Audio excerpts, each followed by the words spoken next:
साथियों, MGCI के YouTube channel में मैं एक बार फिर आपका स्वागत करता हूं। क्विक रिवीजन की इस सीरीज में आज हम एक नया टॉपिक स्टार्ट करने वाले हैं जिसका नाम है सेल डिवीजन, कोशिका विभाजन। ये टॉपिक बहुत इंपॉर्टेंट है। किसी भी कॉम्पिटिटिव एग्जाम में लगभग इस टॉपिक से 2 से 3 क्वेश्चन आते हैं और सारे ही क्वेश्चन कंसेप्चुअल रहते हैं। बात उठती है इस टॉपिक की सीरीज में हम क्या क्या पढ़ने वाले हैं। सबसे पहले इसमें हम पढ़ेंगे टाइप ऑफ सेल डिवीजन। बिल्कुल इसका बेसिक पढ़ेंगे कि कितने टाइप के सेल डिवीजन हो सकते हैं।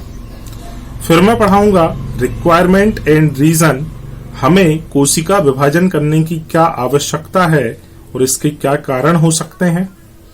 फिर हमें पढ़ना है कोशिका चक्र, जिसमें 2 अवस्थाएं होती हैं, इंटरफेज व एम फेज, अंतरावस्था व विभाजन अवस्था। और लास्ट में एक लेक्चर लेकर आऊंगा एक्स्ट्रा स्ट्रोक के नाम से। इसमें हम वे सारे क्वेश्चन कवर करेंगे जो कहीं ना कहीं बियॉन्ड एनसीईआरटी आते हैं। हम वे सारे कंसेप्ट कवर करने की कोशिश करेंगे जो कहीं ना कहीं एनसीईआरटी के बाहर जाके वो सेल डिवीजन में हमसे पूछता है। असल में बायो में जो 38 चैप्टर हैं, इनमें हमारी नीट का एग्जामिनर या आईसीआर का एग्जामिनर हर टॉपिक में बियॉन्ड एनसीईआरटी जाके हमसे क्वेश्चन नहीं पूछता है।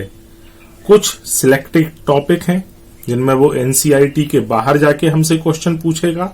उनमें से ही एक टॉपिक है सेल डिवीजन। इसमें कुछ एक्स्ट्रा पॉइंट पूछे जाने की संभावना है जिसे हम इस चैप्टर में डिस्कस करेंगे। आइए सबसे पहले स्टार्ट करते हैं टाइप ऑफ सेल डिवीजन। तो टाइप ऑफ सेल डिवीजन में सबसे पहले है माइटोसिस और सेकंड है मियोसिस। माइटोसिस का मतलब होता है समसूत्री विभाजन। बोले समसूत्री विभाजन नाम क्यों हो रहा है इसका, या इसे इक्वेशनल डिवीजन क्यों कहते हैं। तो असल में हमारे सेल डिवीजन में जब एक सिंगल सेल एंटर करेगी, इसे मैंने कहा 1 पेरेंटल सेल, तो माइटोसिस के बाद हमें 2 डॉटर सेल मिलती हैं। पेरेंटल सेल में 2n = 46 क्रोमोसोम थे। जो हमारी डॉटर सेल हैं उन दोनों में भी हर एक में 2n = 46 क्रोमोसोम है। बात करें यहां डीएनए की, तो डीएनए का अमाउंट यदि 2C है, असल में ये C रिप्रेजेंट करता है C वैल्यू पैराडॉक्स को। भाई जैसे हम मिल्क को लीटर में मेजर करते हैं, डिस्टेंस को मीटर किलोमीटर में मेजर करते हैं, ऐसे ही डीएनए को मेजर करने की जो पैरामीटर है वो है C वैल्यू पैराडॉक्स। तो यहाँ 2C। फाइनली जो 2 डॉटर सेल बनी उनमें भी डीएनए का अमाउंट 2C ही है। तो यहां हमने ओवरऑल ये देखा कि जो डीएनए है उस डीएनए की मात्रा व क्रोमोसोम की संख्या दोनों ही पेरेंटल सेल में और डॉटर सेल में इक्वल हैं, बराबर हैं।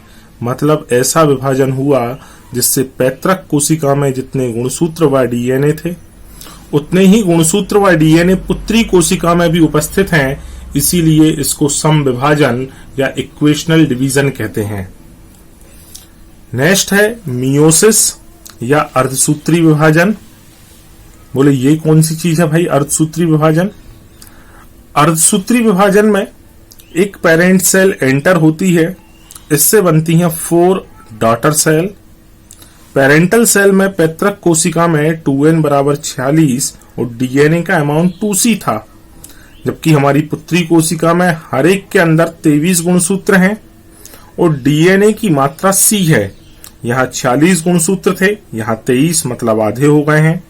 यहाँ डीएनए की मात्रा 2C थी, यहाँ डीएनए की मात्रा C हो गई है, मतलब आधी हो गई है, जिसे हम बोलेंगे आधे को अर्धसूत्री विभाजन, या इसी को बोलते हैं रिडक्शन डिवीजन। कभी पेपर में इस तरीके का क्वेश्चन आ जाए कि विभाजन कोई भी हो, विभाजन का नाम लिख के नहीं दे रहा है, बोले कोशिका विभाजन पर एक कोशिका से कितनी नई कोशिकाएं बनती हैं। कोशिका विभाजन पर एक कोशिका से कितनी नई कोशिकाएं बनती हैं। तो अभी इतना पढ़ने पर हमें ऐसा फील हो रहा है कि भाई यदि समसूत्री होगा तो 1 से 2 बनेंगी, अर्धसूत्री होगा तो 1 से 4 बनेंगी, जबकि वहां जो ऑप्शन आएंगे ABCD उसमें लिखा होगा 2 नई कोशिकाएं बनेंगी, 3 नई कोशिकाएं बनेंगी, 4 नई कोशिकाएं बनेंगी, 5 नई कोशिकाएं बनेंगी। कोई भी ऑप्शन ऐसा नहीं है जिसमें 2 व 4 दोनों वाला ही ऑप्शन हो। तब इस समय हम क्या करें? तो असल में कोशिका विभाजन चाहे समसूत्री हो या अर्धसूत्री, माइटोसिस हो या मियोसिस हो, हमेशा एक सेल से 2 सेल ही बनेगी। असल में ये जो मियोसिस डिवीजन है ये सिंगल स्टेप डिवीजन नहीं है, ये 2 स्टेप में होता है, मियोसिस 1 एंड मियोसिस 2। अभी हमने इन जनरल मियोसिस को देखा, इसलिए मैंने मियोसिस 1 और मियोसिस 2 की बात नहीं करी, बट एक्चुअल में ये मियोसिस 1 व मियोसिस 2 के फॉर्म में होगा। मियोसिस 1 में 1 कोशिका से 2 कोशिकाएं बनेंगी और फिर वे दोनों मियोसिस 2 में एंटर होंगी जिससे कि 4 कोशिकाएं बनेंगी। तो मियोसिस में भी ओवरऑल हर बार 1 से 2 ही बन रही हैं। तो कभी भी पूछे कि कोशिका विभाजन के दौरान कितनी कोशिकाएं बनती हैं, तो आंसर होगा 2 नई कोशिकाएं बनती हैं। क्या इतना सभी को समझ आ रहा है? तो भाई अभी तक हमने केवल ये सीखा कि एक माइटोसिस है, समसूत्री है, एक अर्धसूत्री है। समसूत्री में गुणसूत्र व DNA की मात्रा पैतृक व पुत्री कोशिकाओं में बराबर होती है। अर्धसूत्री में DNA व गुणसूत्र की संख्या हमारे पैतृक व पुत्री कोशिका में, पुत्री में पैतृक की तुलना में आधी हो जाती है। चलिए अब अपन स्टार्ट करते हैं माइटोसिस को। अभी ऐसा मत सोचना कि मियोसिस कंप्लीट हो गया है, अब मैं पहले माइटोसिस पढ़ा रहा हूं फिर मियोसिस पढ़ेंगे। तो सबसे पहले है माइटोसिस की रिक्वायरमेंट हमें क्यों है, इसकी हमें क्या आवश्यकता है। तो लगातार जीवित जीवों के शरीर में उसकी कोशिकाएं क्षतिग्रस्त यानी डैमेज होती जाती हैं और उनकी डेथ होती रहती है, उनकी मृत्यु होती रहती है। ऐसी क्षतिग्रस्त हुई कोशिकाओं को व ऐसी मृत कोशिकाओं को हमें रिप्लेस करना होता है, इन्हें हमें चेंज करना होगा, इनके स्थान पर नई कोशिकाओं को लाना होगा। भाई नई कोशिकाएं आएंगी कहां से? उन्हें लाने के लिए हमें उन्हें बनाना होगा और बनाने की जो मेथड है वो है सेल डिवीजन, कोशिका विभाजन। ये तो थी रिक्वायरमेंट कि हमें आवश्यकता पैदा हुई कोशिकाओं के क्षतिग्रस्त होने से और मृत होने से। रीजन क्या है कि कौन सी कोशिका है जो विभाजित होगी और कौन सी जो विभाजित नहीं होगी। तो इसके 2 रीजन हम यहां पढ़ने वाले हैं। सबसे पहला जो रीजन है वो है कर्ण प्लाज्म थ्योरी।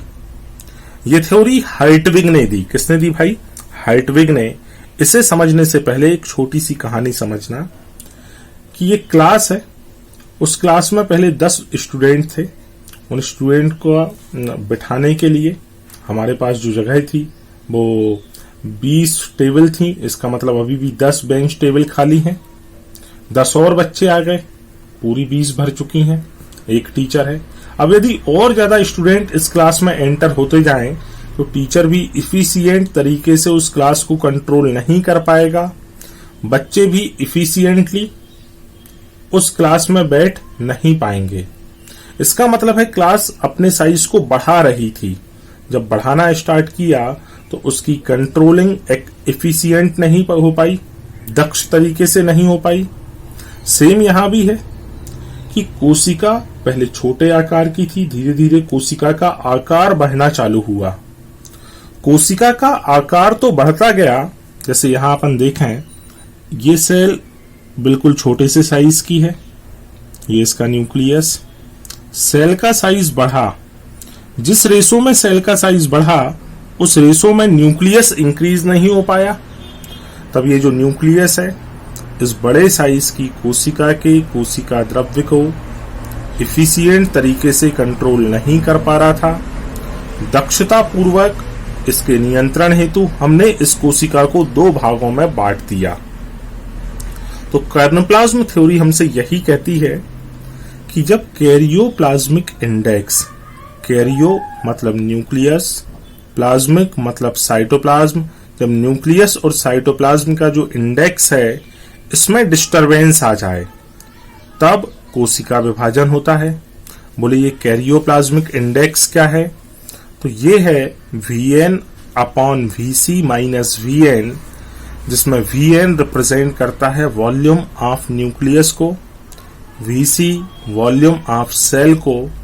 तो यदि सेल के वॉल्यूम में से न्यूक्लियस के वॉल्यूम को माइनस कर दें तो Vc माइनस Vn रिप्रेजेंट करेगा वॉल्यूम ऑफ साइटोप्लाज्म को।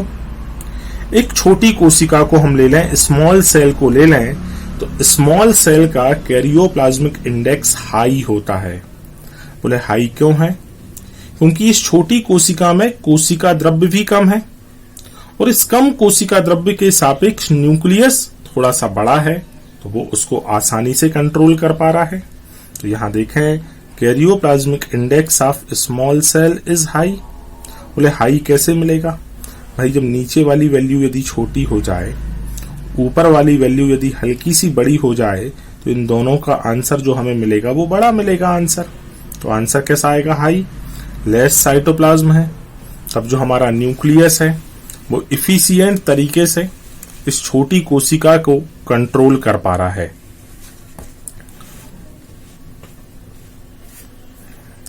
नेक्स्ट है karyoplasmic index of large cell. यदि एक बड़ी कोशिका है, बड़े साइज की कोशिका है, तो उसमें कोशिका द्रव्य की मात्रा बढ़ जाएगी, जबकि न्यूक्लियस नहीं बढ़ पा रहा है।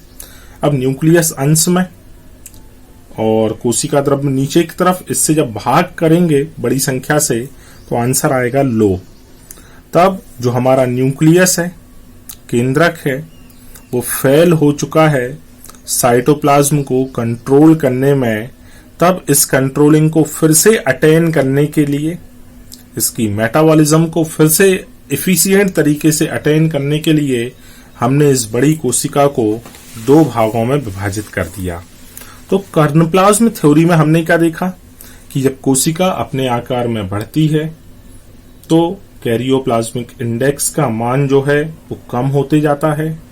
Ki के कम होने से केंद्रक कोशिका द्रव्य को पूर्ण रूप से कंट्रोल नहीं कर पाता है, इसलिए कोशिका को दो भागों में विभाजित होना रहता है। सेकेंड रीजन है सरफेस वॉल्यूम रेशो। पृष्ठ की जो सरफेस है वो और अंदर का जो आयतन है उसका क्या अनुपात है? भाई जब सेल अपने आकार में बढ़ती है तो कोशिका के अंदर का वॉल्यूम यानी आयतन, उसके अंदर जो मटेरियल भरा पड़ा है वो भी बढ़ रहा है। इसके अलावा उस कोशिका का जो सरफेस है, उसका जो पृष्ठ है, वो भी लगातार इंक्रीज हो रहा है। लगातार वृद्धि होने से एक ऐसी स्टेज आ जाती है कि वॉल्यूम जो है वो पृष्ठ की तुलना में ज्यादा बढ़ जाता है। बढ़े दोनों हैं, वृद्धि दोनों में हुई है, लेकिन वॉल्यूम की जो वृद्धि है वो पृष्ठ की तुलना में ज्यादा है। एक ऐसी अवस्था आ जाती है जब इस बढ़े हुए वॉल्यूम को ये पृष्ठीय क्षेत्रफल संभाल नहीं पाता है। जब ये संभाल नहीं पाएगा, हम बैलून में लगातार हवा भरते जा रहे हैं, हवा उसके अंदर के क्षेत्रफल, उसके अंदर के आयतन को बढ़ा रही है, वॉल्यूम को बढ़ा रही है। इसके बढ़ने से जो बैलून की सरफेस है वो भी एक्सपांड करती जाती है। शुरू में बैलून जो है, जब उसमें हवा नहीं भरी है, बहुत छोटा सा रहेगा, लेकिन हवा भरने से बैलून जो है एक्सपांड कर रहा है, मतलब उसका जो सरफेस है वो भी इंक्रीज हो रही है। जब हमने लगातार बैलून में हवा भरी तो एक समय ऐसा आता है जब बैलून बस्ट कर जाता है, फूट जाता है। ऐसा क्यों हुआ? ये होने का केवल एक रीजन है कि भाई अंदर का आयतन हवा भरने से इतना ज्यादा हो गया जिसे उसकी पृष्ठ संभाल नहीं पाई, दैट इज वो बस्ट हो गया। यही हमारी कोशिका के साथ होगा। जब कोशिका लगातार वृद्धि करेगी, आयतन इतना ज्यादा बढ़ जाएगा कि उसका जो सरफेस है, उसका जो पृष्ठ है, उसे संभाल नहीं पाएगा और इस क्रिटिकल स्टेज में आकर ही डिवीजन ऑफ सेल स्टार्ट होगा, कोशिका विभाजन प्रारंभ होगा। तो हमने दो अवस्थाएं देख ली, एक कर्नप्लाज्म थ्योरी साइटोप्लाज्म और न्यूक्लियस से, और एक देख ली सरफेस वॉल्यूम रेशो। ठीक है, नेक्स्ट लेक्चर में मैं बहुत इंपॉर्टेंट आपके साथ इंटरफेस को डिस्कस करूंगा, जिससे एक क्वेश्चन 100% आएगा। Thank you.